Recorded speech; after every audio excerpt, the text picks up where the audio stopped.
sampai 20. Kalau saya bimbing 7 itu aja besok ini yang bisa maju ujian hanya 4 loh. Bimbing 7 loh, yang 4 tok yang bisa maju. 3 menyerah, angkat tangan, udah nggak sanggup, nggak bisa, merasa nggak bisa menyelesaikan gitu. Kalau yang satu nanti malah nggak selesai, Bu. Kalau saya sih nggak. Yang penting dia itu menulis dengan baik. Udah gitu aja. Saya ingat betul itu dan itu saya terapkan. Oh begitu ya, Prof. Iya, Bu. S1 itu tidak perlu ditunjuk yang sampai yang kita yang aneh-aneh. S2 kita sudah mulai oke lah ya. Harus ada explore lagi yang lebih. Begitu sih. Selamat malam, Bapak Nicholas Renaldo. Ya, selamat malam, Ibu. Sehat, Bu? Saya sungkan loh. Senior yang ikut mendengarkan ini saya jadi grogi. Sebenarnya Pak Nicholas jadwalnya jam 8 Bu Lucy, tapi beliau bersedia hadir lebih awal. Terima kasih Pak Nicholas. Setelah Bu Lucy nanti kita akan lanjut dengan Pak Nicholas. Bu Lucy, kalau ini saya tambah satu pertanyaan lagi, tidak apa-apa ya Pak Nicholas dan juga Bu Lucy. Apa bermanfaat ya Bu, kalau misalnya ini buat saya sendiri sih, maksudnya nanti kalau saya udah ya ini kan sedang menyusun proposal disertasi juga ya Bu, untuk cari-cari untuk melanjutkan studi. Apakah menurut Ibu bermanfaat ketika kita menarik benangnya itu dari fenomena dulu, baru kita ke research gap-nya? Gitu. Jadi kita lihat dulu ada fenomena apa, gitu, baru kita berusaha mencari jurnalnya untuk menemukan gap-nya. Kalau dari pengalaman Ibu gimana ya Bu Lucia? Boleh saja Bu pakai itu. Kalau saya sih pernah juga hanya memakai misalkan ya kayak tadi itu ya, hanya dari keyword apa yang pengen saya teliti. Jadi passion saya itu apa, karena sekarang ini akhir-akhir ini saya diarahkan untuk ke sustainability.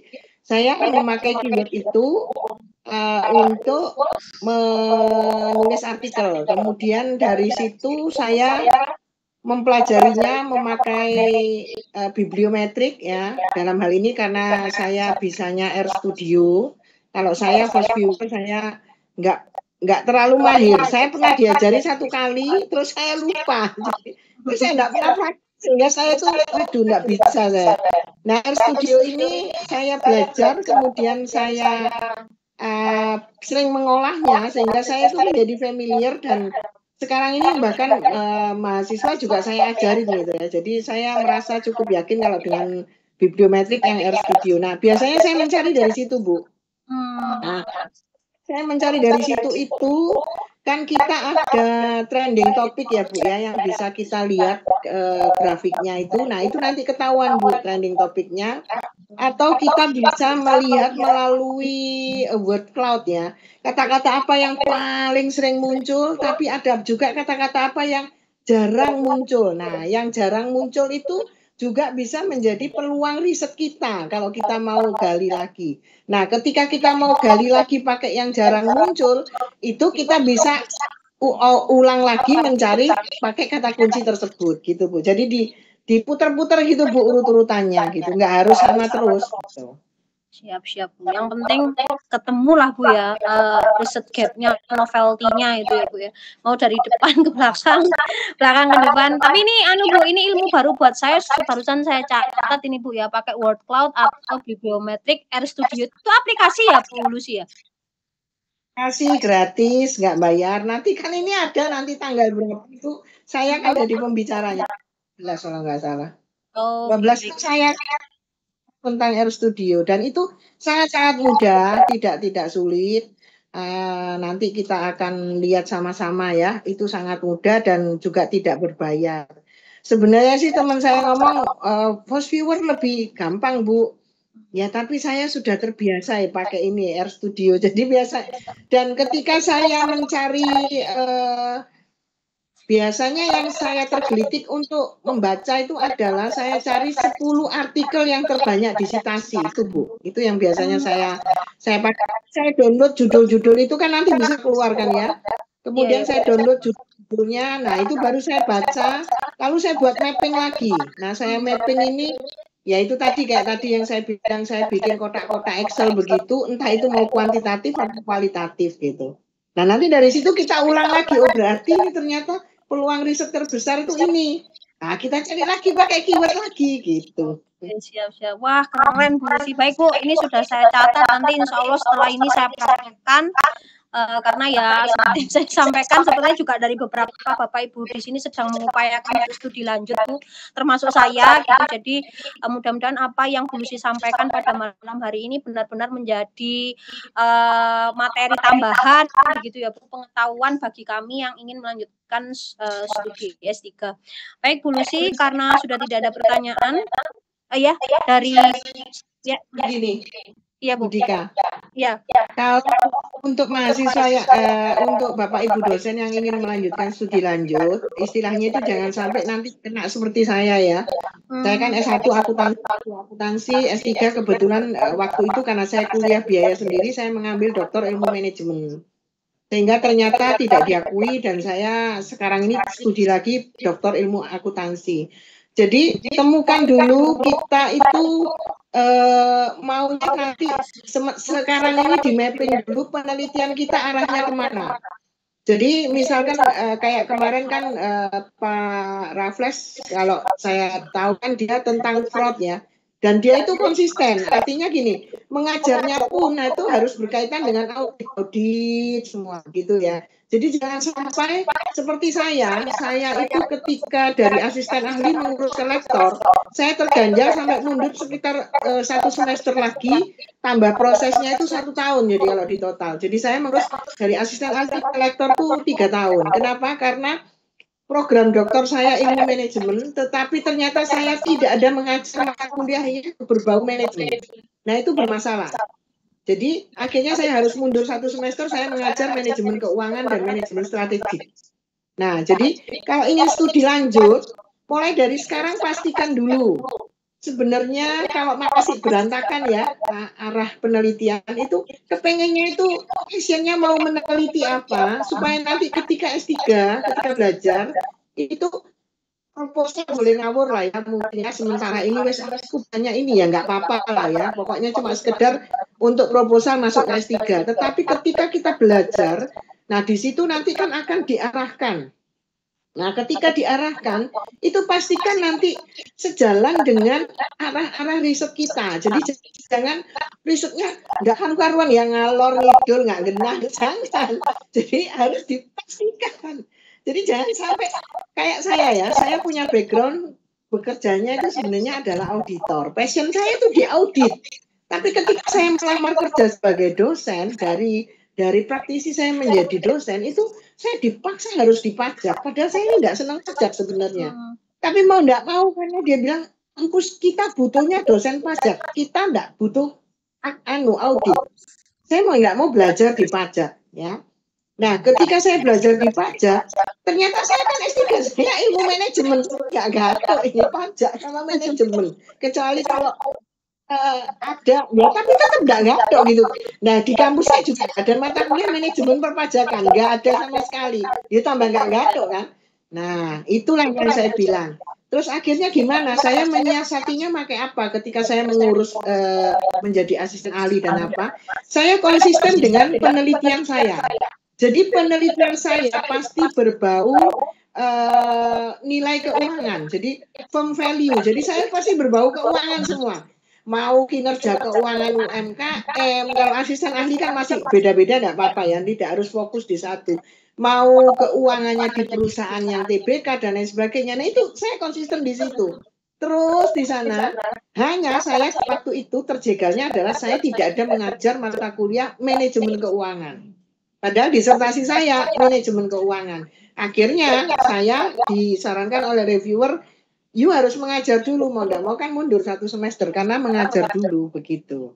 Begitu aja tips dari saya, Budika. Terima kasih. Terima kasih Bu Lucy, itu tips yang sangat ya, bermanfaat Bu, apalagi ini untuk yang ibarat kata mancik ya Bu, ya baru mau naik anak tangga. Jadi apa tips dan trik dari Bu Lucy tadi harus kami perhatikan betul-betul ya Bu. Singkatnya sih semuanya harus dipertimbangkan gitu ya Bu ya, nggak boleh asal apa namanya asal mancik ya. Asal dibuat gitu ya Bu Lucy ya, kalau bisa sudah dipertimbangkan. dikembangkan matang-matang. Baik, terima kasih Bu Lucy atas ilmunya, kemudian insight-nya juga untuk kami. Terakhir tadi ada tips dan trik juga dari Bu Lucy terkait dengan studi doktoral ya Bu. Bu Lucy sampai 2 kali studi doktoralnya. Wah Bu pintar nanti Bu. Luas nanti bidang ilmunya insya Allah. Baik, terima kasih Bu Lucy atas materi yang telah diberikan. Untuk selanjutnya, sebelum Bu Lucy meninggalkan momen acara ini, mungkin bisa memberikan closing statement untuk kami semua, Bu Lucy. Monggo.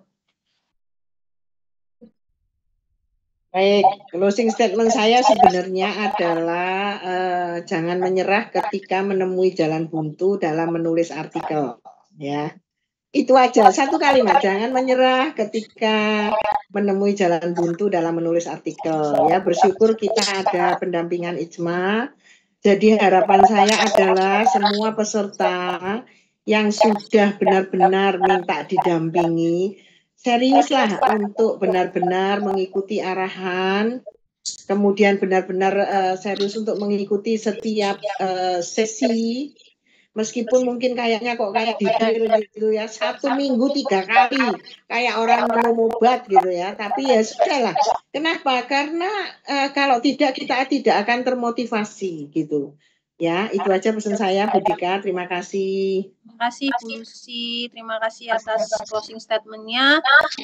Sesuai dengan yang disampaikan oleh Bu Lucy, Bapak Ibu, kami dari pihak panitia, dari pihak Departemen Penelitian dan Inovasi juga sangat berharap Bapak Ibu peserta bisa konsisten mengikuti program yang telah kami adakan, karena seperti yang kita ketahui bersama bahwa program ini bertujuan untuk menambah ilmu serta materi yang sudah Bapak Ibu miliki, serta mengembangkan ide-ide penelitian yang sudah Bapak Ibu miliki. Kami dari pihak panitia, Departemen Penelitian dan Inovasi akan menghadirkan pemateri-pemateri yang luar biasa ya Bapak Ibu untuk meningkatkan kualitas penelitian dari Bapak Ibu peserta.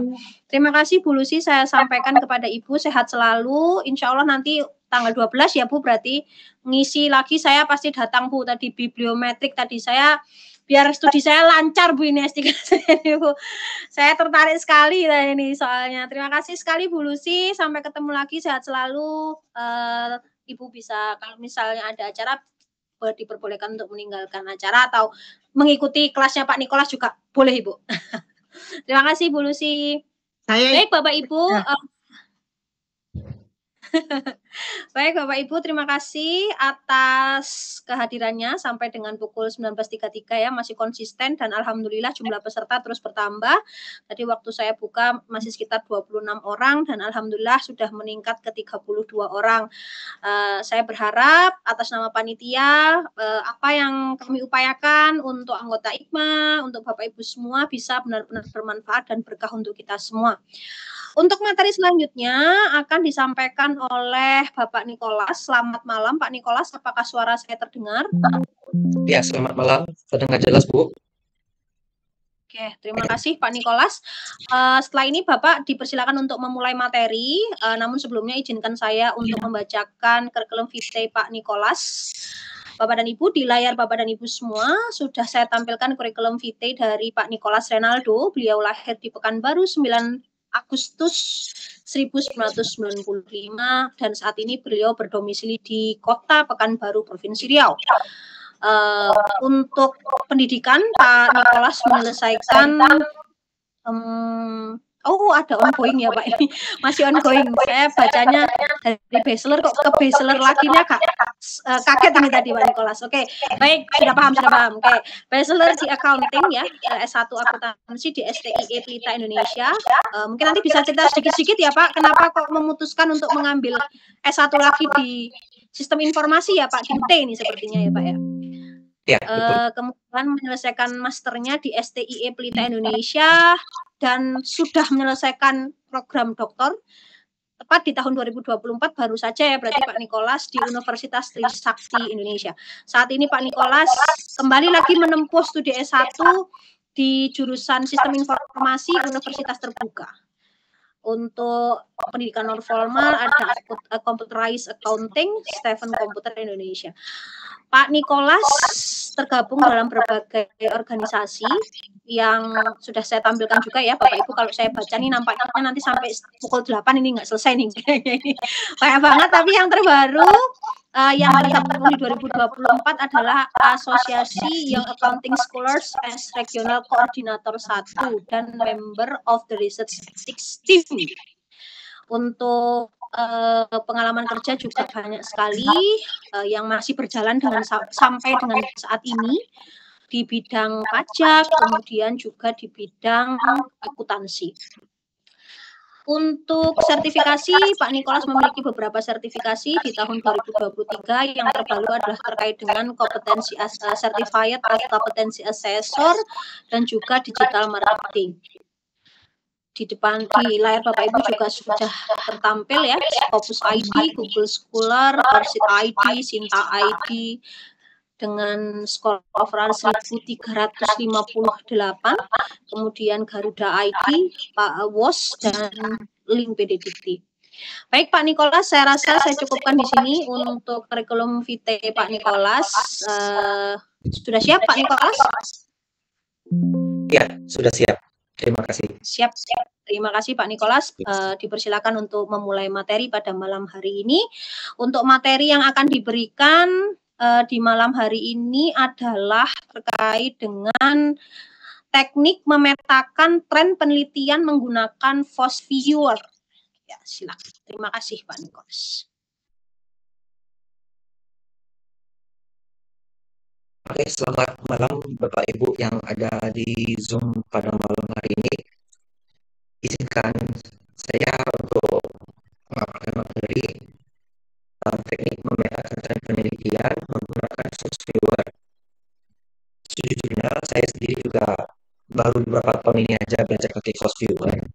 Jadi kalau dikatakan ahli sih belum, tapi kebetulan aja bisa. Jadi kita sama-sama belajar lah ya, kita sama-sama diskusi. Karena kalau jarang dipakai kadang bisa lupa juga ya. Jadi kita saling mengingatkan lah kalau gitu nanti.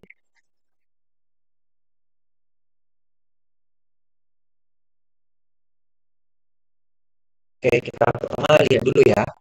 Kita mau tahu FOSS Viewer itu apa. FOSS Viewer ini adalah perangkat lunak yang dirancang untuk menganalisis dan memvisualisasikan hubungan dalam data bibliometrik seperti publikasi ilmiah, kutipan, kata kunci, dan kolaborasi antar peneliti. Jadi kegunaan FOSS Viewer itu yang pertama untuk identifikasi tren penelitian berdasarkan kata kunci yang sering muncul Bapak Ibu. Nanti akan kita coba praktekkan secara sederhana penggunaan FOSS Viewer ini. Kita nanti mainnya pasti harus di kata kunci Bapak Ibu. Kedua, itu untuk menganalisis kolaborasi antar peneliti dan co-authorship. Yang ketiga, menentukan jurnal atau artikel paling berpengaruh. Mohon maaf memotong Bapak, suara Bapak putus-putus. Tadi waktu belum share screen normal, kemudian setelah share screen mulai agak terputus-putus Pak. Kalau sekarang apakah sudah jelas? Ini aman Pak Nicholas. Berarti saya harus matiin kamera Bu, izin ya Bu? Iya, aman Pak. Terima kasih Pak Nicholas, jelas ya. Pak. Yang ketiga, menentukan jurnal atau artikel paling berpengaruh melalui analisis citasi. Yang keempat, membantu menemukan research gap dalam bidang tertentu dengan memetakan hubungan antar topik. Dan yang kelima, memvisualisasikan keterkaitan antar artikel atau jurnal berdasarkan referensi yang digunakan.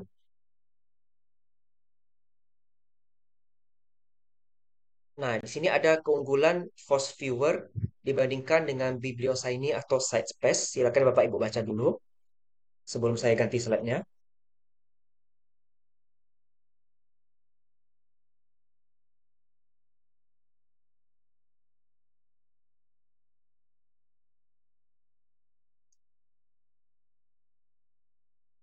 Jadi intinya pakai FOSS Viewer ini punya keuntungan juga ya.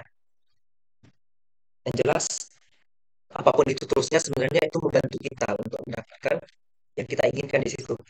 Kadang dari beberapa perguruan tinggi untuk mendapatkan novelty diwajibkan menggunakan FOSS Viewer. Jadi beberapa perguruan tinggi mewajibkan FOSS Viewer, maka di bagian bab 1 dan bab 2-nya biasanya ada tuh gambar tampilan force viewer yang sudah hasilnya. Nanti kita coba lihat. Nah, selanjutnya peran pemetaan bibliometrik dalam penelitian akademik. Di sini yang pertama identifikasi tren dan perkembangan ilmiah. Kita akan menganalisis menggunakan kata kunci, Bapak Ibu. Kata kunci yang sering digunakan.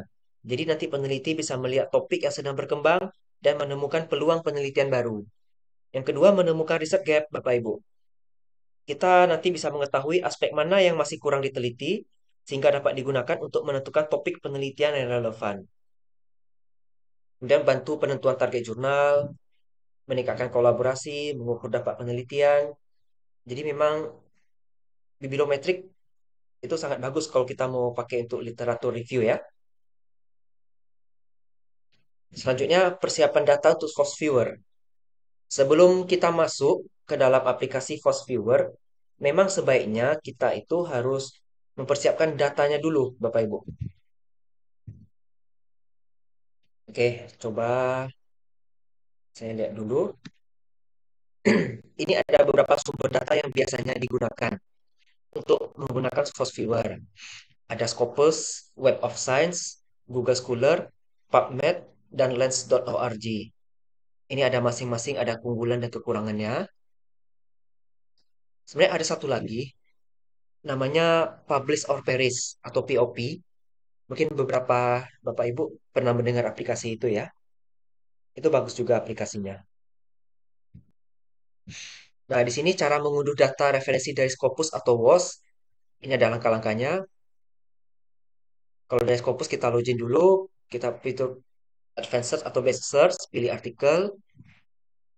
Intinya kita ekspor database dari mereka, ekspor dalam bentuk RIS. Saya biasanya pakai RIS. Ada yang pakai BIB, ada yang pakai TXT atau sejenisnya, silakan. Baru nanti kita import ke Force Viewer. Nanti kita coba praktekkan juga ya Bapak Ibu.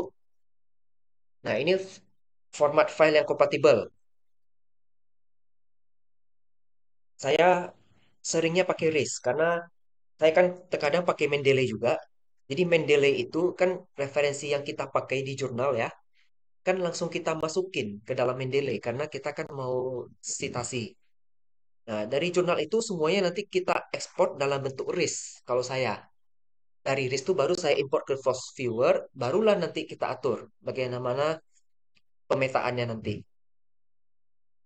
Nah, ini ada teknik dasar dalam Force Viewer. Kita mungkin agak cepat aja ya. Kita nanti lebih fokus di prakteknya aja. Ini kan hanya sekedar materi ya. Materi nanti bisa di-share, nanti saya share juga. Analisis co-occurrence.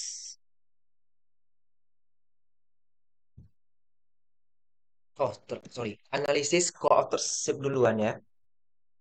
Ini untuk melihat hubungan antar peneliti berdasarkan publikasi bersama. Semakin sering dua peneliti menulis bersama dalam satu artikel, semakin kuat hubungan mereka dalam visualisasi jaringan. Nah, di situ ada manfaatnya untuk menunjukkan siapa peneliti paling berpengaruh, identifikasi kelompok atau komunitas peneliti ya, cari peluang kolaborasi antar peneliti. Kemudian cara melakukan analisisnya itu tahapannya ya sebenarnya ya. Nanti di praktek lebih jelas.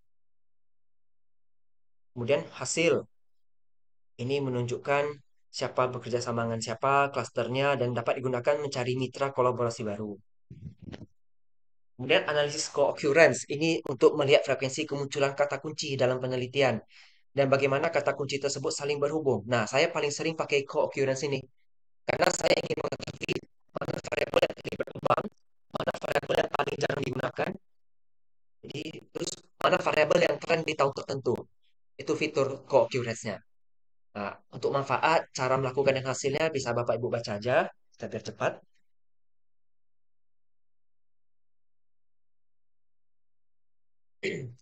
Kemudian analisis sitasi, ini untuk melihat jumlah sitasi suatu artikel atau jurnal, menunjukkan seberapa besar pengaruh penelitian tersebut.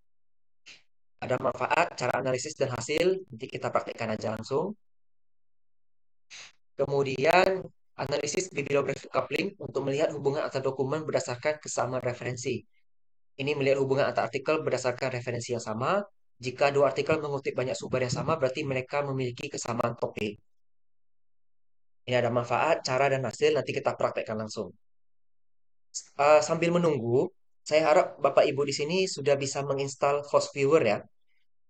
Dia sebenarnya sederhana aja. Ketika di Google, nanti ketik Host Viewer, download yang versi terbaru.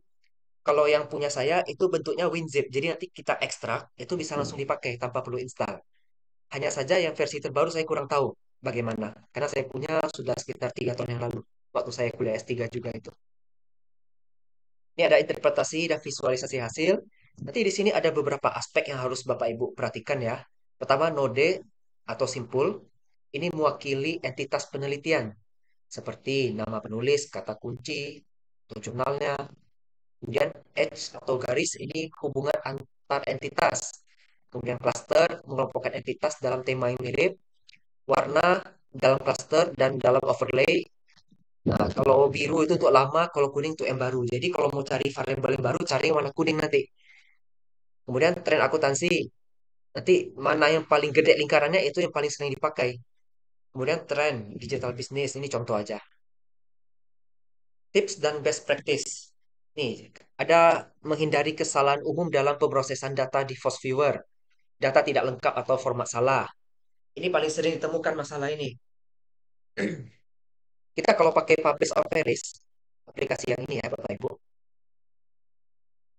ini ketika kita ekspor dan dalam bentuk RIS biasanya, itu nanti pas kita input ke Fast Viewer, takutnya yang muncul kosong. Karena di dalam Publish or Perish, dia tidak menyediakan kata kunci otomatis. Dia hanya menyediakan database nama autor, nama jurnal, dan judul penelitian. Tapi sayangnya tidak ada kata kunci.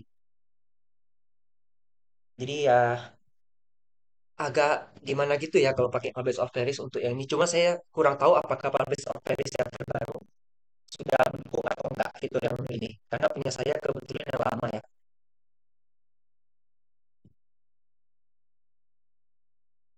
Kemudian terlalu banyak atau terlalu sedikit data.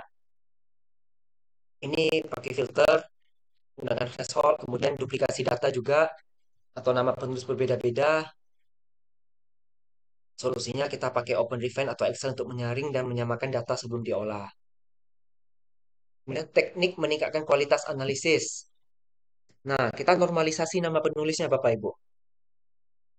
J.Doi. Ini yang benar namanya kan John Doe. Kemudian Doi, J titik. Kita konsisten aja Bapak Ibu. Nulisnya full nama lengkap atau nama belakangnya kita tulis duluan, nama depan kita bikin singkat kayak doi titik, doi j titik gitu. Konsisten yang penting. Kalau saya lebih suka pakai full, namanya full itu lebih bagus. Kemudian standarisasi kata kunci, misalnya digital accounting, e-accounting, online accounting. Kadang beberapa peneliti menggunakan terminologi yang berbeda, tapi sama. Yang dimaksudnya itu sama. Kalau saya biasanya melakukan rekap penelitian untuk research gap, saya pakai dua istilah. Yang pertama adalah istilah yang memang dipakai oleh si peneliti. Istilah kedua adalah yang normalisasi versi saya gitu. Kayak kalau kita di penelitian keuangan, sering ya disebut variabelnya der, variabel dar, variabel LTDR. Sebenarnya itu sama, semuanya solvabilitas. Jadi saya bikin di dalam rekap saya, der, debt to equity ratio, dalam kurung, capital structure misalnya. Seperti itu. Jadi ketika nanti saya mau cari kata kuncinya, saya bisa ketemu dua versi kata kunci. Jadi memperkaya literatur atau riset gap kita juga. Kemudian kita mengeliminasi data yang tidak relevan. Kita hapus artikel yang tidak relevan sebelum analisis. Contohnya kalau misalnya kita sudah cari apapun itu yang berkaitan digital accounting, terus tiba-tiba masuklah satu digital accounting dalam pemasaran. Padahal kita yang ingin teliti itu fokusnya di digital accounting aja. Maka artikel yang judulnya digital accounting dalam pemasaran yang nyelip satu itu kita hapus saja nggak apa-apa. Nah, kemudian kita bisa pakai filter pada Scopus atau WOS sebelum mengunduh data.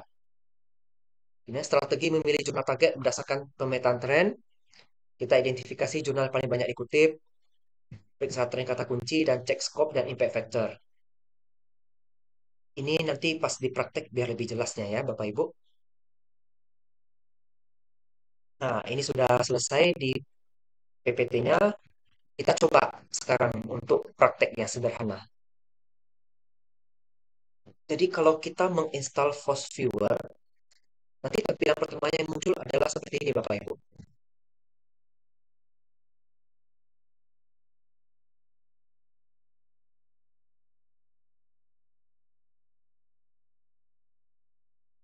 Nah, jika di sini ada network, ada overlay, ada density. Cuman ini karena masih baru ya, kita belum ada import, jadi belum bisa kita lihat. Nah, sekarang kita pertama, kita create dulu Bapak Ibu. Muncul Pak 3. Nikolas, Iya. mohon izin bertanya sebelum praktik, untuk tampilan di Pak Nikolas ini Windows ya Pak ya berarti? Atau OS, Mac OS Pak? Harusnya Force Viewer yang muncul ini. Enggak, maksudnya apa untuk ininya yang dipakai kalau tampilan Windows dan Mac OS apakah sama ya Pak? Oh, Karena kadang ada aplikasi yang kompatibel di Windows tidak bisa di Mac gitu Pak. Kalau di Pak Nikolas ini Windows ya Pak? saya Windows. Oke, berarti kalau untuk Windows seperti punya Pak Nikolas ini ya Pak. Ini saya sedang mencoba di Mac. Di MacBook Baik berbeda Pak, ya, Bu? terima kasih. Kadang ada yang beda Pak, tapi ini sinyal saya agak kurang bagus, jadi saya buka masih belum bisa. Saya coba dulu Pak Nikolas, terima kasih Pak. Oh ya, oke. Saya kira tadi tampilan saya yang beda. Khawatir juga ya. Oke, Enggak ada Pak, juga pilihan. Ya, ya Pak. create a map based on network data. Yang pilihan kedua, create a map based on bibliographic data. Yang ketiga, create a map based on text data. Saya biasanya pakai yang ini. Kemudian kita pilih next. Nah, ini berdasarkan data Bapak Ibu. Bapak Ibu pakainya WOS, Scopus, Dimension, Range, PubMed, pilih yang atas. Risk and Not Reforce, pilih yang nomor 2. Kemudian yang pakai API itu pilih nomor 3. Saya biasanya pakai nomor 2. Saya pilih next. Kemudian saya biasanya cenderung menggunakan RIS. Karena RIS itu lebih simpel dan lebih cepat untuk digunakan. Kita tes ya. Saya terakhir ada bikin data dummy ya. Untuk sekedar contoh-contoh aja. Ini. Corporate value.RIS. Artinya di Mendeley ketika saya search corporate value, semua corporate value yang muncul saya ekspor dalam bentuk RIS. Nah, inilah selanjutnya kita import ke dalam Force Viewer. Saya klik next. Nah, di sini yang ada pilihan tadi, co-authorship dan co-occurrence. Kita tes dulu. Kita pakai yang co-authorship. Kita klik next. Thresholdnya ini mau dibagi jadi berapa bagian. Kalau dia standarnya 5, nggak apa-apa, kita tes saja 5. Nanti Bapak Ibu bisa lihat bedanya nanti ya. Kita finish. Kan pilihan saya semangat Bapak Ibu. Sudah seperti ada kayak jaring laba-laba. Sudah Pak Nikolas, tapi suara Bapak kembali agak putus-putus sedikit. Oke. Tapi jaring laba warna-warninya sudah keluar Pak. Ya, yang penting ini bisa nampak tampilannya. Ini menunjukkan, kebetulan Mendeley-nya kan Mendeley saya punya, berarti kan saya banyak import penelitian saya ya Bapak Ibu. Jadi nama saya yang paling besar di sini. Artinya di database saya, nama Nicholas Renaldo inilah yang menyumbang penelitian paling banyak untuk corporate value. Dan saya sering berpartner dengan siapa saja. Ada Pak Sudarno di sini yang warna biru. Kemudian ada Pak Suharjo, ada Pak Siono, ada Pak Andi. Nah, kemudian yang warna hijau ada Timur Waningsari, itu promotor saya, profesor di Trisakti ya. Kemudian ada Augustin Komayifon, itu kopromotor saya di Trisakti. Kemudian ada Pak Suharjo. Nah, ini kadang ada sedikit permasalahan ketika Bapak Ibu lihat ya. Nama Suharjo, Suharjo yang di bawah, yang di sini, dengan Suharjo yang warna biru ini, sebenarnya itu sama orangnya. Cuman kan karena satu kata, kadang kan penerbit jurnal bikinnya Suharjo aja, ada yang Suharjo, Suharjo, jadi double ditulis. Dan Fosviewer mendeteksinya orang yang berbeda masalahnya, tapi nggak apa-apa. Kemudian ada Veronica Koma Kristi, itu adik saya. Kemudian ada Junaidi Asmat Tafib, ini dosen, pembimbing saya juga ini. Dia yang banyak ngajarin saya juga dulu untuk jadi dosen. Nah, kemudian yang warna kuning ada Ibu Marice Hutauro. Ini juga pembimbing ini, baik orangnya. Dan ini ada yang warna merah ada Pak Hari, Wakil Rektor kami, ada Bu Pesa, Kaprodi, dan ada Pak Anton, bagian LP3M. Nah, jadi orang-orang yang tertanda dengan warna yang sama dengan saya itu adalah orang yang paling sering melakukan penelitian dengan saya di bidang topik corporate value, Bapak Ibu. Sejauh ini Bapak Ibu apakah sudah bisa nangkep cara baca Force Viewer-nya atau masih ada yang bingung?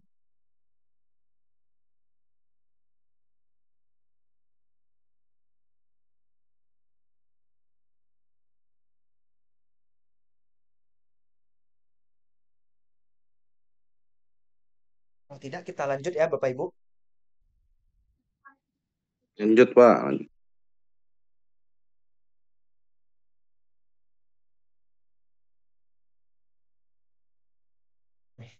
Biasanya orang-orang yang terdeteksi dengan nama kita ini orang-orang yang boleh dikatakan akrab lah ya dengan kita ya, karena mereka juga orang baik ya. Jadi kita buat penelitian, saya ajak Pak Sudarno, saya ajak Bu Marice, mereka buat penelitian pun mereka ajak saya, jadi saling berkolaborasi. Nah, kalau mau penelitian banyak, caranya begitu Bapak Ibu. Tidak apa-apa kalau kita di nama terakhir kumnya kecil. Nanti kan ada juga yang kita nama pertama, ajak teman, ya intinya saling berbagi lah kita ya. Kemudian ada yang namanya overlay visualization. Nah, Bapak Ibu bisa lihat di sini. Tadi kan di PPT ada dituliskan ya. Kalau warna kuning berarti semakin baru, warna biru berarti semakin lama. Nah, bisa Bapak Ibu lihat, saya berarti terakhir melakukan penelitian corporate value itu terakhir di tahun 2023. Di 2024 saya udah agak jarang meneliti tentang corporate value. Jadi untuk bagian yang ini ya seperti itu. Contohnya lagi nih, misalnya ini Prof. Teddy Chandra, ini wakil rektor kami ya. Dia warnanya agak ungu di sini ya. Ini mendekati tahun 2020 sampai 2021. Berarti di database saya, Prof. Teddy Chandra ini melakukan penelitian tentang corporate value paling sering di tahun 2020 sampai 2021. Itu cara bacanya. Yang lain juga sama cara bacanya ya Bapak Ibu. Kemudian kita density visualization. Kalau density ini kita lihat aja yang paling terang ya.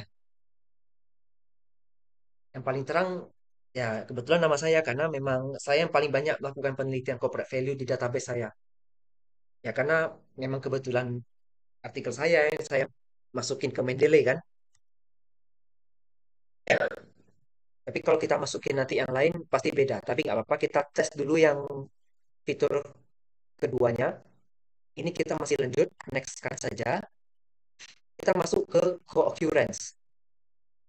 Kalau tadi co-authorship, ini kan jadinya author karena kita berdasarkan penulis.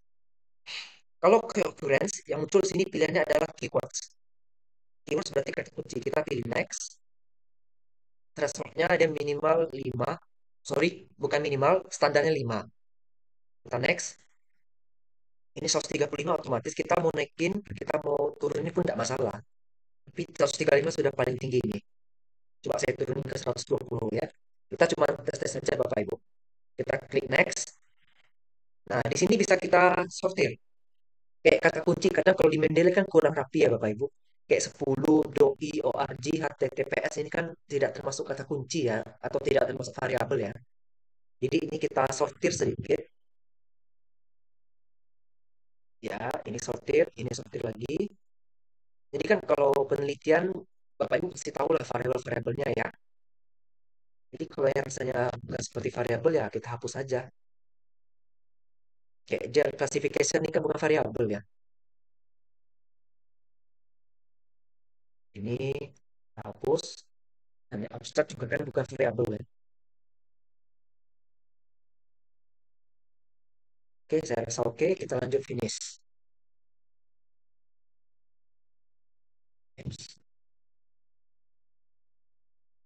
Maaf, tadi agak sedikit tergeser. Apakah tampilannya sudah kayak jaring laba-laba juga warna-warni, Bapak Ibu?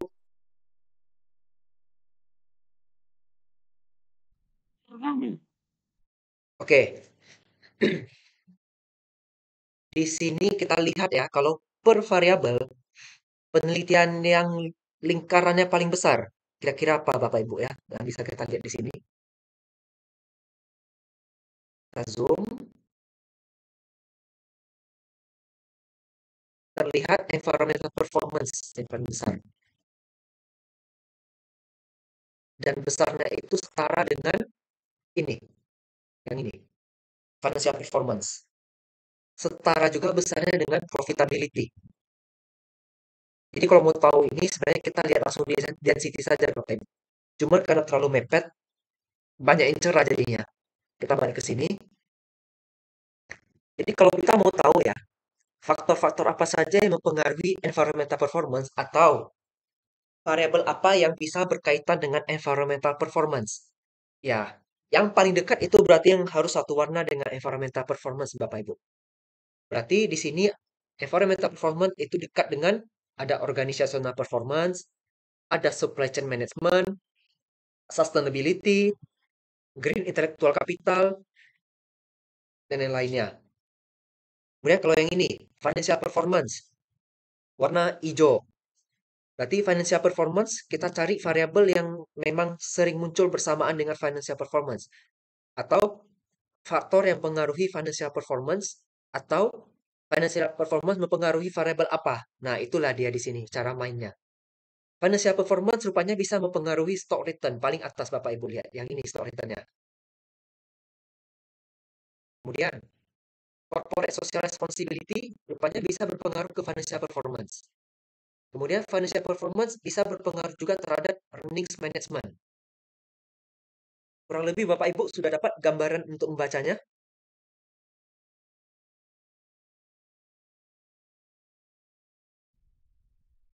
Oke, Pak. Nah, mungkin mau sambil saya jawab nggak apa-apa lah ya. Nggak diizinkan, atau memang harus selesai semua dulu.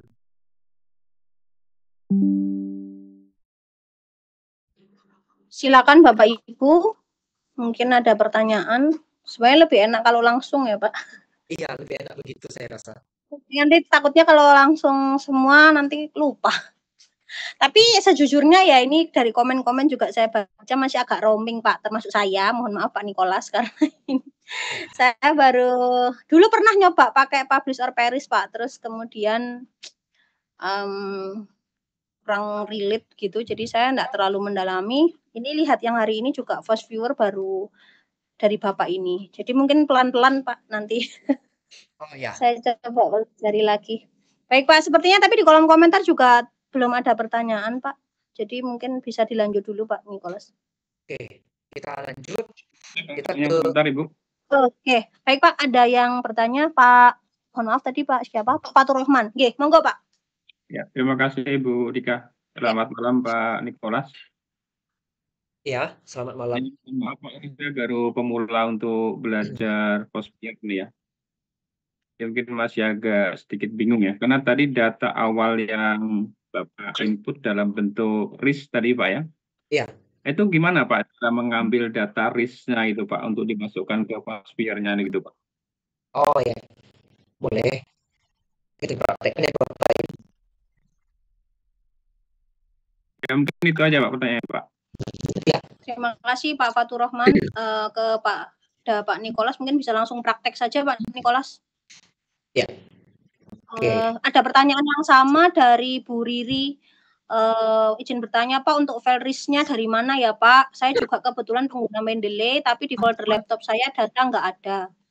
Jadi mungkin satu pertanyaan yang setipe ini, monggo Pak Nicholas. Oke. Ini saya lagi login Mendeley sebentar ya. Sudah terlihat Mendeley saya Bapak Ibu? Sudah Pak Nicholas, sudah terlihat. Caranya gini ya. Misalnya kita mau penelitian tentang firm performance. Tapi dengan syarat Mendeley kita harus banyak database-nya ya Bapak Ibu. Kalau database kita sedikit ya nggak bagus juga hasilnya nanti. Nah, di sini saya ketik firm performance di bagian search-nya ini. Maka otomatis di Mendeley akan mensortir. Ini semuanya yang ada kata-kata firm performance. Nah, kalau kita lihat di bagian bawah sini Bapak Ibu, ada 6.298 dokumen. Nggak apa-apa. Kita kontrol A, kita klik kanan, kita ekspor. Kemudian save. Kita pilihnya RIS. Saya lebih suka RIS. Force viewer, firm performance. Jadi RIS-nya. Nah, nanti kita create. Next, next. Kemudian kita masukin, kita import yang sudah kita save tadi. Next, kita langsung ke occurrence saja ya.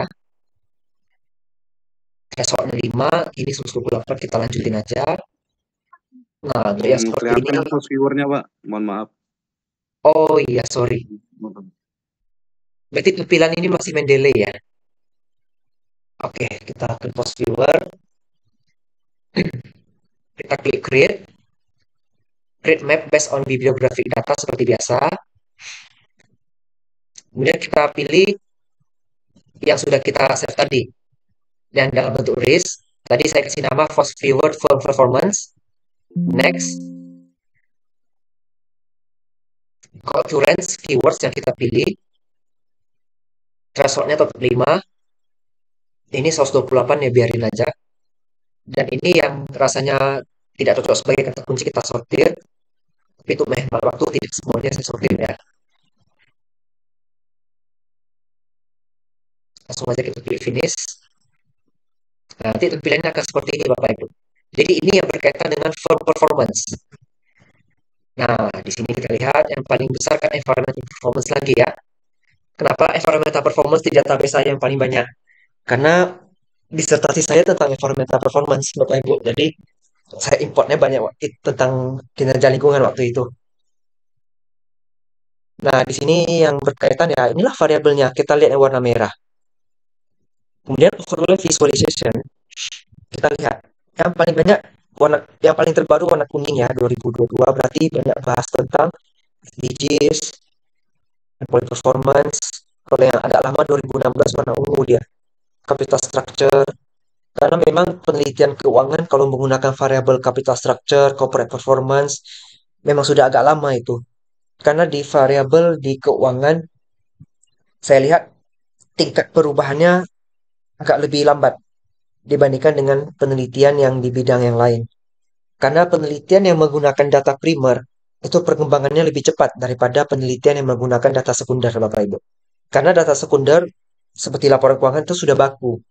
Kita mau cari rumus baru, cari formula baru itu memang agak sulit. Tapi kalau mau dijadikan novelty untuk Bapak Ibu kuliah S3 nanti nggak apa-apa, itu diizinkan. Tapi lebih mudah pakai data primer karena kita kan intinya kuliah S3 itu mau cepat lulus ya Bapak Ibu. Ini cerita pengalaman juga. Jadi data primer itu lebih mudah untuk cari novelty daripada data sekunder. Triknya begitu. Oke, kita balik lagi ke sini. Kurang lebih cara bacanya sama ya. Jadi cari bulatan paling besar, lihat dia berkaitan dengan variabel apa saja. Kalau untuk density sama, kita cari paling terang. Ini jelas from value sama environmental performance terang sekali posisinya.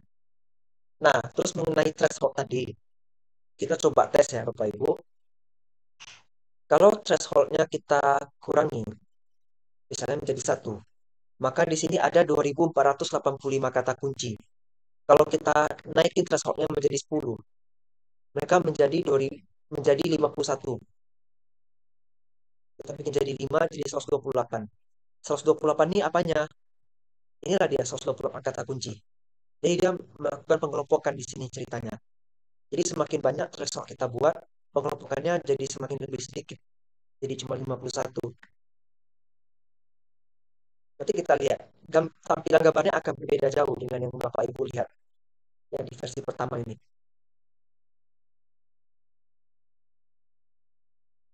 Jadinya bulatannya lebih kecil dan lebih sedikit. Tapi sebenarnya intinya tetap sama. Semakin kecil yang kita lihat, kadang kan bisa melihat variabel mana yang lebih jelas ya. Kalau tadi itu agak berserakan, numpuk-numpuk kan susah juga lihatnya Bapak Ibu.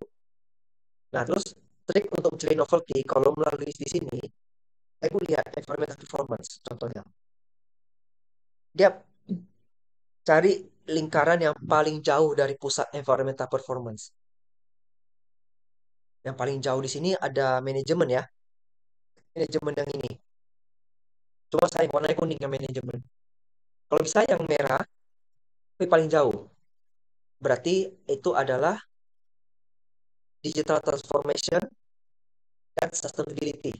Berarti dua variabel ini punya peluang untuk dikembangkan menjadi novelty. Kalau penelitian Bapak Ibu tentang environmental performance. Itu cara untuk cari novelty-nya Bapak Ibu. Kalau untuk overlay kita lihat makin baru di 2024 seperti ini ya. Jadi warna kuning. Justice and Strong Institution ini kan berkaitan dengan Sustainable Development Goals, SDGs ya. Quality Education juga berkaitan dengan SDGs. Work dan Economy, Peace itu juga SDGs. Jadi tentang keberlanjutan akuntansi sangat besar peluangnya kalau untuk novelty karena lebih terbaru penelitiannya. Oke, sampai di sini Bapak Ibu ada yang mau ditanyakan terlebih dahulu?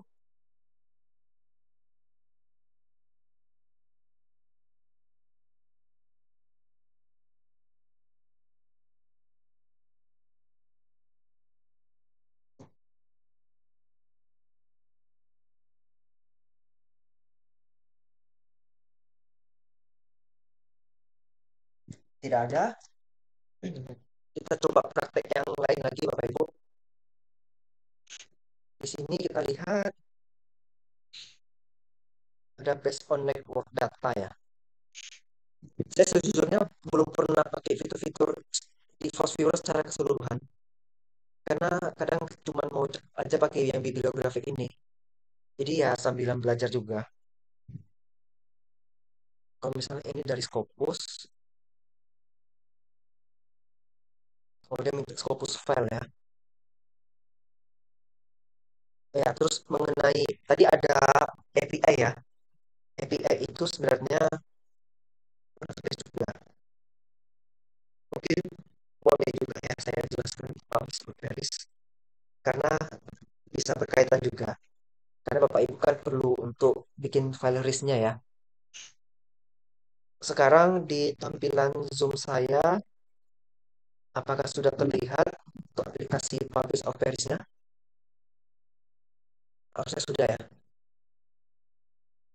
Kita di sini ada beberapa pilihan Bapak Ibu. Ada Crossref, Google Scholar, Google Scholar Profile, PubMed, OpenLX, Lens.org, Scopus, Semantic Scholar, dan WOS. Windows itu free, berarti dari sini ini free semua. Yang kedua, Scopus itu free registration, itu diperlukan.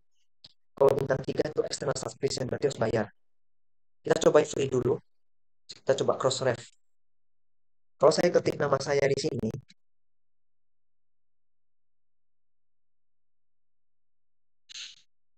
kita biarkan loading dulu.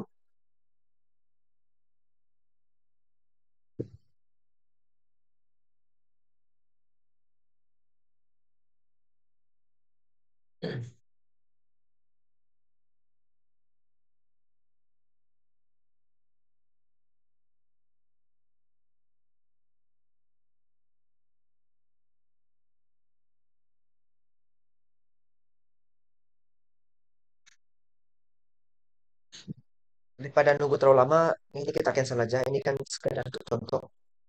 Lagi pula penelitian saya sampai 400, di database sampai 400. Itu disebabkan karena seperti ini. Kita lihat yang saya pilih ini.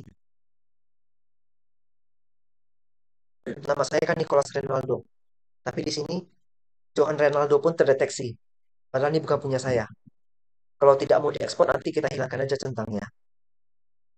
Seperti itu ya Bapak Ibu. Tapi untuk sementara ya kita lanjut aja dulu ya. Jadi ini penelitian yang atas nama saya.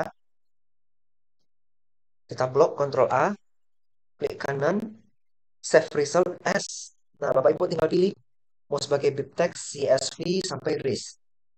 Kalau saya sukanya RIS. Nanti iris ini bisa Bapak Ibu import lagi ke dalam Mendeley. Bapak Ibu tambahkanlah ke dalam database Mendeley, baru nanti dari Mendeley diekspor lagi dalam bentuk iris supaya bisa diimport ke dalam Force Viewer. Kurang lebih seperti itu Bapak Ibu. Ini kalau kita menggunakan database dari Crossref tadi.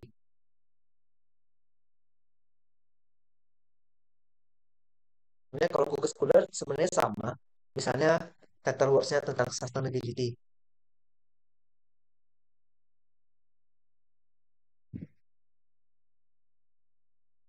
Kita search.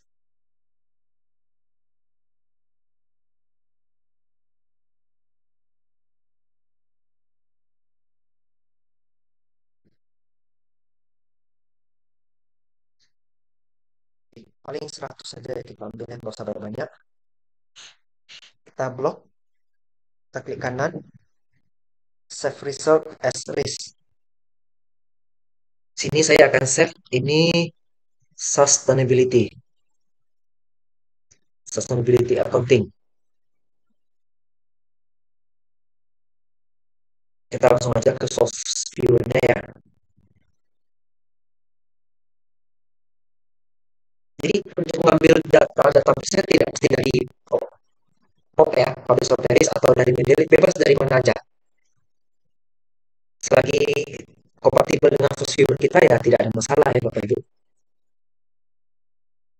Caranya masih sama. Ini sustainability accounting.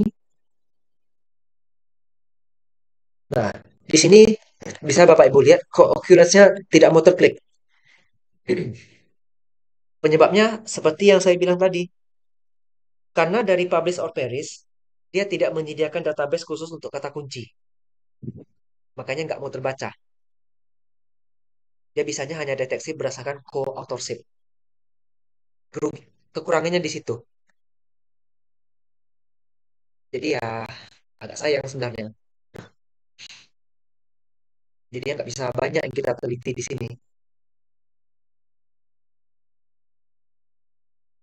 Mungkin dari Bapak Ibu yang lain kalau ada ide atau saran ambil database dari mana gitu yang bisa membantu kita, nggak apa-apa kita diskusikan. Kita sama-sama belajar juga ya Bapak Ibu.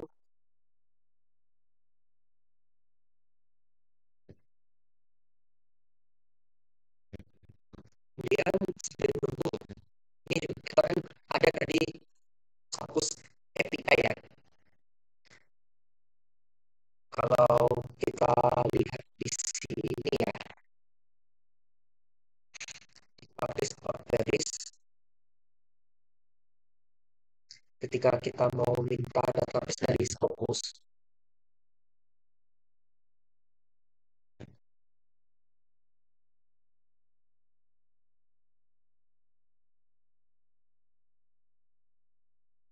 ini ya Scopus ya, saya khawatir kayaknya nggak bisa di sini.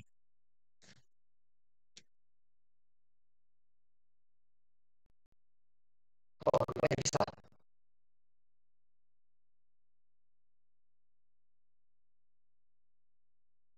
Jadi ini berarti penelitian-penelitian kaitan digital accounting yang terbit di Scopus. Ini kesempatan juga Bapak Ibu kalau mau cari novelty ya.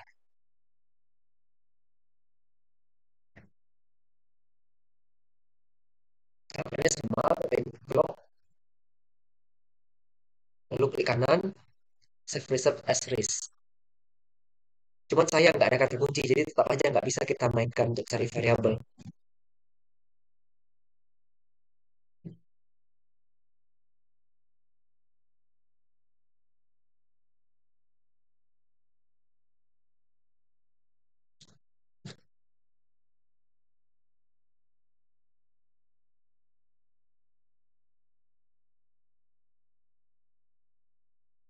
Kemudian ini database Scopus.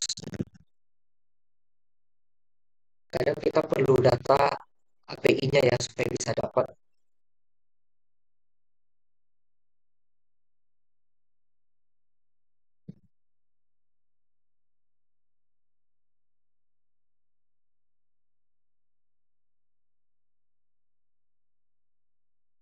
Cuman sayangnya saya nggak punya full aksesnya untuk Scopus.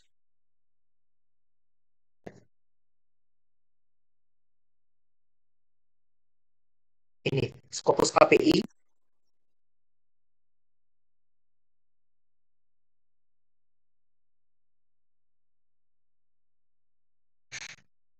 Kita bisa lihat API-nya. Nah, sebelumnya ada di sini ya. Kita baca dulu keterangan di bawahnya.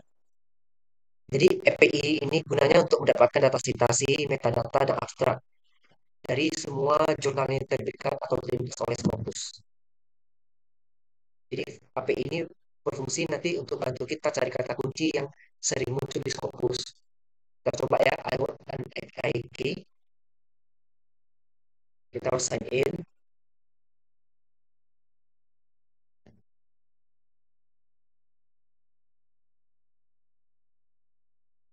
Kalau yang udah berlangganan enak bisa dapat banyak. Kalau yang tidak berlangganan ya dapat sebatas Bapak Ibu.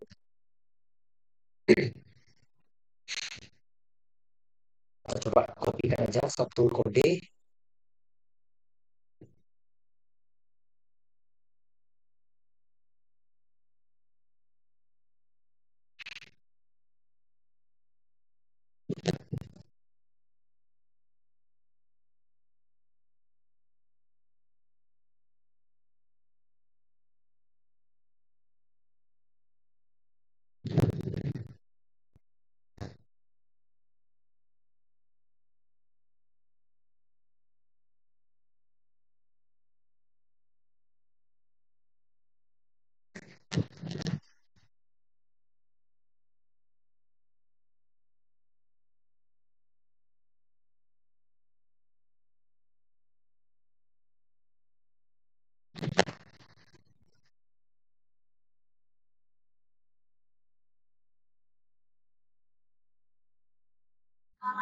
Pak Nicholas ada pertanyaan di kolom komentar, Pak.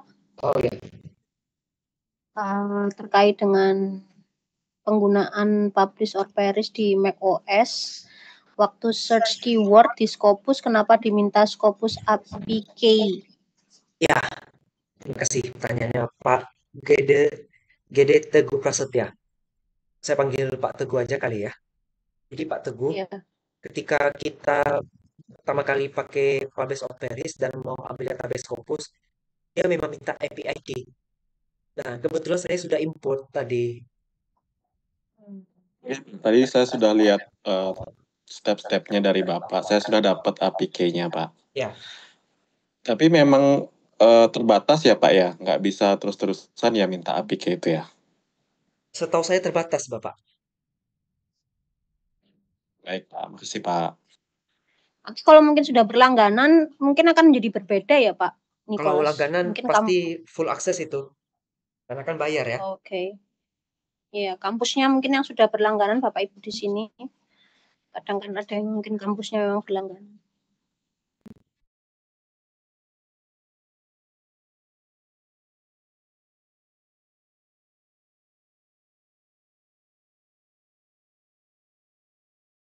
Kalau pemaparan materi dari saya sudah sih Bu Dika. Baik Pak Nicholas, tapi memang sepertinya kami mengikutinya juga masih pelan-pelan ya.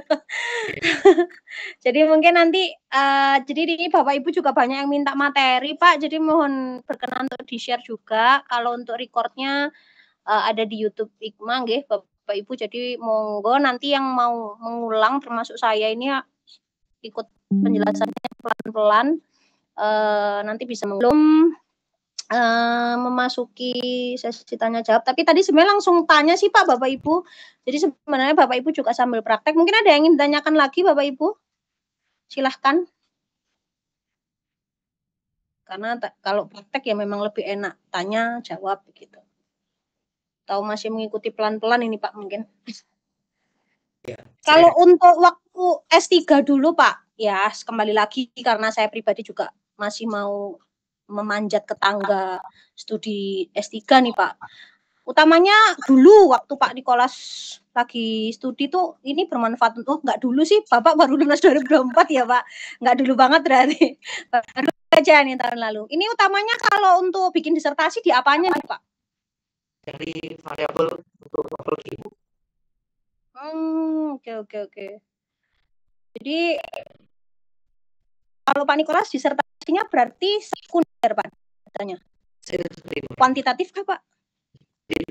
Oh, primer. Oke. Primer kuali ya Pak berarti. Maaf Pak, suaranya putus-putus Pak.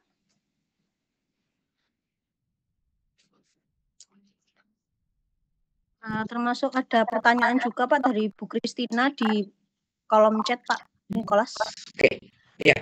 Kalau saya punya primer, yang kuantitatif punya, jadi pakai kuesioner, pakai skala 1 sampai 6. Oh, skala 1 sampai 6. Baik. Baik, Pak. Pertanyaan dari Bu Kristina, Pak, apakah Fast Viewer hanya bisa memberikan data author dan yang ada di kolom chat, Pak? Silakan. Setahu saya Fast Viewer, iya, berdasarkan author dan keyword. Kalau untuk fitur lain saya masih belum tahu. Oke. Nanti bisa ditelisik lagi ya Bapak Ibu sambil kita praktek pelan-pelan. Nanti kita sharing-sharing aja, kan ada grupnya ya Pak untuk ini, untuk pendampingan ini ada grupnya. Jadi mungkin saya kurang tahu apakah pemateri tergabung dalam grup tersebut, tapi kalau misalnya nanti ada titipan pertanyaan dari peserta, nanti mungkin akan kami teruskan ke Bapak, Pak Nikolas. Pak Teguh, apakah raise hand? Ada pertanyaan, Pak Teguh? Masih boleh bertanya ya, Bu? Oh, silahkan Pak, ini jadwal kita sebenarnya masih sampai 21.30. Cuman ya lihat kondisi karena materi juga sudah selesai. Silahkan Pak Teguh. Baik, Bu. Terima kasih atas kesempatannya. Mungkin sedikit saja, Pak. Tadi saya agak telat mengikuti di Force Viewer. Nah, ini saya sudah punya file RIS dari Publish or Perish. Masukinnya di Force Viewer di mana ya, Pak? Ya, bisa mungkin dicontohkan lagi sekali, Pak. Ya, boleh.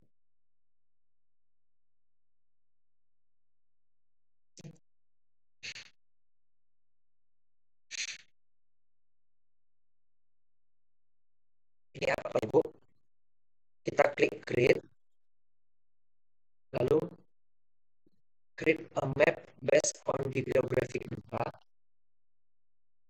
Kita klik next. Kemudian kita pilih berdasarkan tipe data kita Bapak Ibu. Kalau saya pakai RIS, berarti saya pilih nomor 2. Next. Kemudian kita import datanya. Contoh yang ini ya. Next. Kemudian Bapak pilih mau co-authorship atau berdasarkan co-occurrence. Saya lebih suka co-occurrence. Kemudian threshold. Thresholdnya silakan Bapak bikin. Semakin kecil threshold, maka semakin besar nanti. Artinya semakin banyak bulan-bulannya. Tapi kalau semakin besar angka threshold, maksudnya angka keywords, nanti semakin sedikit thresholdnya. Contohnya 5, ini jadinya 13. Kalau kita bikin jadi 10, jadinya cuma 6 threshold. Gak apa-apa, kita tes saja. Kita klik next. Next. Nah, kalau ini nggak bagus ini karena terlalu sedikit, jadinya ini kan bukan kata kunci, ini karena terdeteksi di Mendeley aja ini. Berarti kita kurangi kata kuncinya, ketemu 13 threshold. Kita tes, nah yang bukan kata kunci kita hapus.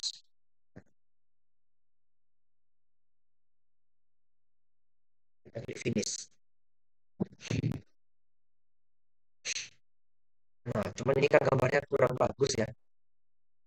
Berarti harus kita kecil lagi kata kuncinya.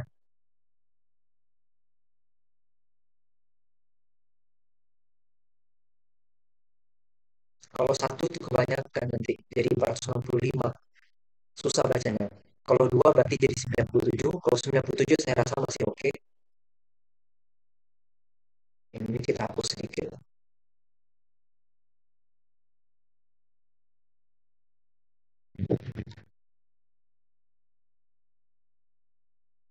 Nah, ini di-yes-kan aja.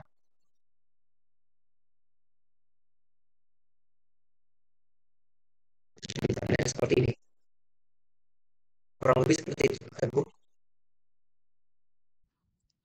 Sudah bisa, Pak. Makasih, Pak. Ya, sama-sama. Terima kasih Pak Teguh.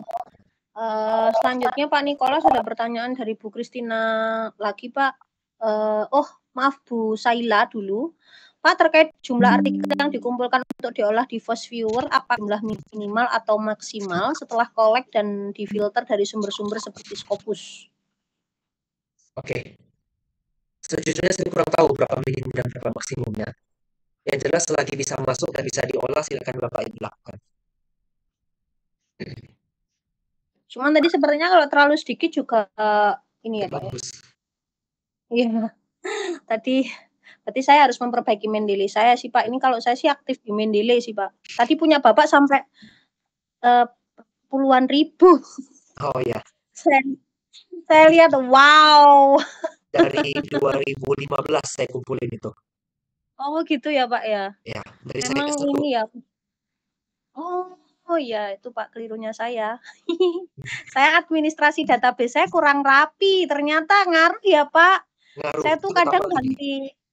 ganti akun Mendeley Pak, pakai loncat-loncat gitu. Aduh, jadi ngerasa rugi banget nih saya. Tadi Bapak ketik satu keyword bisa muncul, wah. Ya. Oke Pak, pertanyaan dari Bu Kristina Pak. Mohon penjelasan atau contoh penggunaan data yang dihasilkan viewer untuk analisis bibliometrik.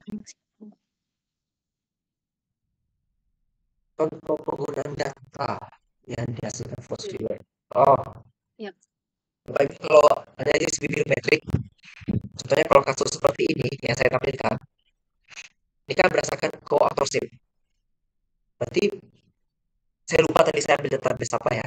Berarti misalnya di variabel tertentu, misalnya environmental performance ya. Berarti yang paling besar adalah orang yang paling terkenal dalam melakukan penelitian environmental performance. Dalam kasus ini berarti karena ini database saya yang paling besar. Karena saya memang banyak meneliti itu pada tahun itu. Lalu diikuti oleh beberapa rekan saya di sini.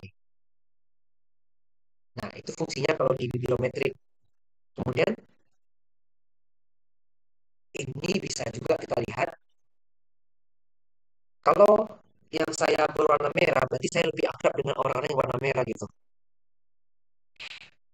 Yang orang-orang yang berwarna kuning, biru, sama hijau, akrab juga, cuman tidak seakrab yang warna merah dalam hal penelitian kolaborasi. Warna merah saya di sini dibandingkan dengan, warna merah saya dengan yang sesama warna merah sebagai partner, cari yang paling besar. Di sini ada tadi Sekondi dan ada Pak Suharjo di sini. Mereka berdua yang merahnya paling besar. Berarti mereka berdua yang paling sering melakukan penelitian dengan saya. Dan memang iya terbukti.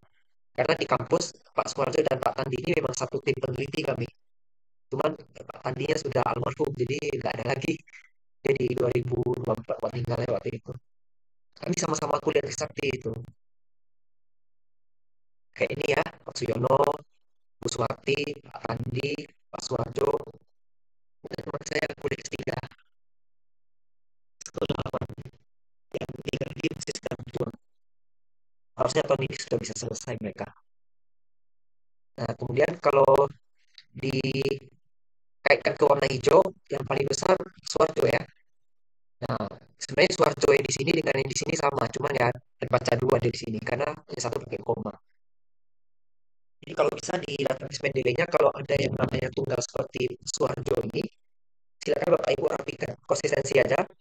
Mau pakai Suharjo atau Suharjo, Suharjo. Jadi mau baca bibliometrik aku lebih rapi. Kemudian Bapak Ibu juga kan bisa mengaturnya di sini. Bibliometrik ya, oke, co-occurrence. Jadi kita berdasarkan keywords, kita next kan, lalu kita finish. Muncul tampilan baru. Cuman ini kan yang bukan kata kunci ya. Ini karena kan tidak semua jurnal kita rapikan ya kata kuncinya ya di Mendeley. Tapi terlalu sedikit. Saya coba perbanyak. Semakin banyak semakin bagus. Tapi kalau kebanyakan nggak bagus juga.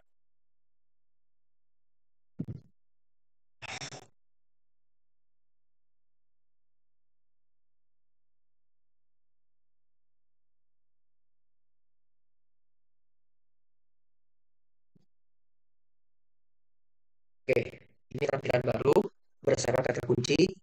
Nanti di bibliometrik kita bisa lihat yang paling sudut kita lihatnya. Untuk bicara di sini, yang paling sudut itu ada di sini. Bisa zoom.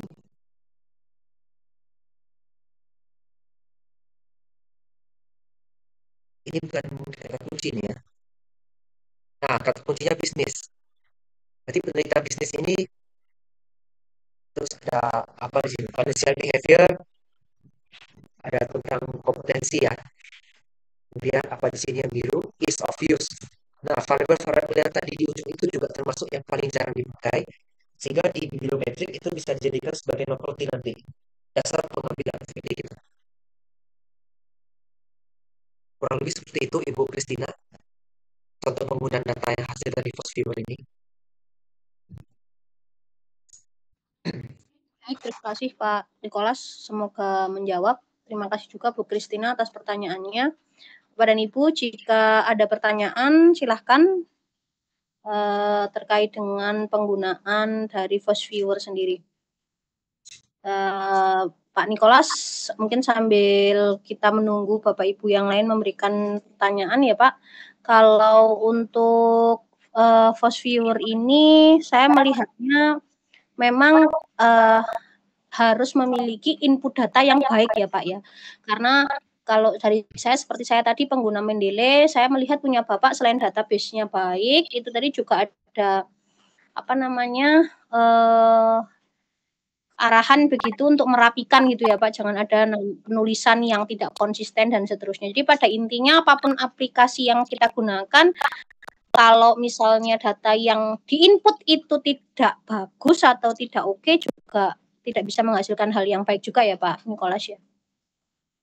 Ya, jadi memang tidak kita. Oke, baik. Saya karena pernah mendengar juga Pak, waktu S2 itu saya pernah dosen sistem informasi saya itu bilang nggak bisa kalau misalnya yang dimasukin udah garbage in ya pasti nanti juga out-nya juga garbage gitu. Jadi dari database yang kita punya minimal langkahnya dimulai dari situ dulu gitu ya Pak Nikolas ya. Sebelum nanti kita memproses dengan menggunakan, tadi saya hari ini banyak mendengar aplikasi-aplikasi baru Pak, jadi ini kayaknya saya mau belajar satu-satu dulu. Tadi dari Bu Lucy, catatan saya tadi ada apa tadi? Ada aplikasi bibliometrik R Studio, kemudian ada Word Cloud, kemudian dari Pak Nikolas saya mengenal FOSViewer. Oke, baik Pak, sepertinya sudah tidak ada pertanyaan lagi dari Bapak dan Ibu. Kalaupun nanti ada pertanyaan, karena memang sesi pendampingan ini masih panjang ya Pak Nikolas, mungkin nanti bisa kami teruskan kepada Bapak. Sebelum kita akhiri, saya mohon kepada Pak Nikolas untuk bisa memberikan closing statement. Silahkan Pak. Ya, terima kasih Ibu Ika.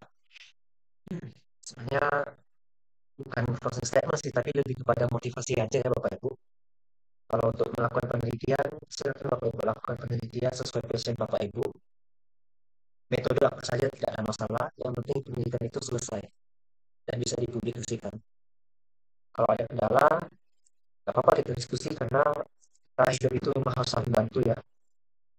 Dan kolaborasi itu juga malah akan memperkuat ikatan kita. Seperti di FOSViewer ini, semakin sering kita melakukan penelitian dengan orang tertentu, ikatannya semakin kuat juga, bulatannya juga semakin besar ya. Analoginya kurang lebih seperti itu. Jadi teruslah berusaha, jangan menyerah dalam melakukan penelitian, karena semua dosen itu pada akhirnya tujuannya menjadi guru besar. Dan menjadi guru besar itu wajib penelitian. Terima kasih. Terima kasih Pak, itu motivasi buat saya sendiri yang sekarang sedang demotivasi untuk S3. Kembali termotivasi lagi karena Bu Lucy dan Pak Nikolas. Karena tadi melihat kurikulum vitae Bapak, Bapak jauh lebih muda daripada saya, tapi pencapaiannya udah luar biasa. Jadi saya termotivasi lagi nih Pak, untuk ya memulai apa yang kemarin sempat berhentilah pada intinya.